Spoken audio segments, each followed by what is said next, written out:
Good morning, YouTube. KD2ETP here. So this will be the final installment on the battery comparison between the stock battery that comes with the FT5D as well as the 3800 milliamp aftermarket battery that I got. So let me tell you my findings. This one will run about 9 hours. Running APRS.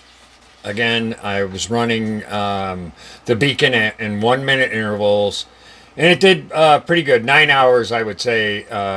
Maybe that's stretching it just a little bit because the area that I had it in when I was doing the test on this one, there isn't as much APRS activity, so the display isn't being worked as hard, let's say, and the receive end of the radio wasn't being worked as hard as the 3800 milliamp hour battery that I tried.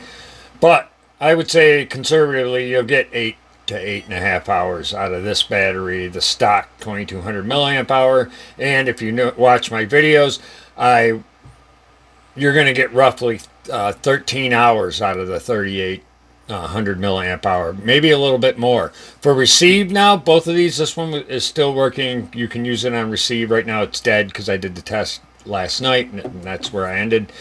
It will still receive, and I'm not sure exactly how much longer it would receive for, but as far as being able to transmit, you're going to get 13 hours running APRS straight on the 3800 milliamp hour battery. You're only going to get 8.5 to 9 on the stock battery. So I think it's worth it. I think it's worth the extra for the 3800 milliamp hour. If you don't mind the exercise, it doubles the thickness, let's say, of the battery with that 3800 milliamp hour battery, roughly. It gives you a little bit thicker, but it does make it stand nicer on the table if you run it like this. So, just a comparison, just to let you know how long it's going to run for. I think that's a pretty good test as far as what kind of life expectancy you can get out of these two batteries. I think running the APRS in 1 minute intervals, that means you're transmitting at least for a short burst once every minute.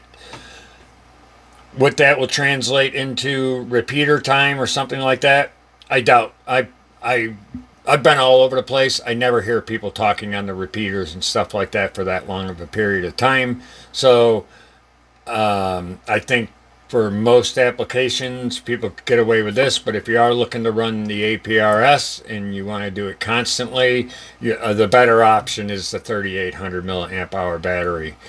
Yaesu does make a higher amp hour battery, I believe. I'll have to look that up. I know my VX8 has a 2200 milliamp hour battery.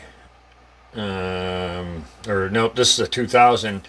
And even with this 2000, it'll only run the VX8 for roughly 6 hours. Maybe a little bit more than that. I think it was 6 hours the last time I tried it running APRS solid on the VX8. But anyways, just a little comparison.